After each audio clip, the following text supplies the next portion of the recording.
आज आपण बनवले मिसळ पाव.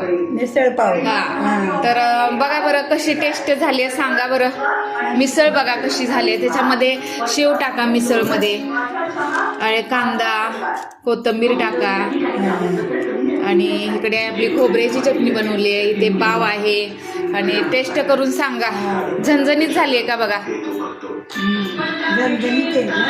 कोल्हापुरी मिसळ. कोल्हापुरी मिसळ. तुम्ही तिखट खाता का एवढं? खाता ना? हा, मग आपली मस्त कोल्हापुरी झणझणीत मिसळ सांगा बरं कशी झाली आहे. मग सांगा, लाईक करा, शेअर करा, आणि आमच्या राणीला सबस्क्राईब करा, आहे की नाही? असं सांगा युट्यूबला, आहे की नाही?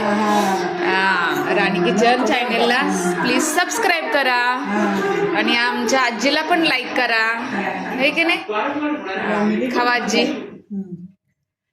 आजीला हो ना. मग आपल्या रेसिपी छान असतात ना आजी? आपल्या रेसिपी छान असतात ना. मग आपण हॉटेलचं काही खात नाही, घरातच सगळं बनवायचं, आहे की नाही? बघा, खाऊन घ्या. मस्त झाली ना? खाऊन घ्या.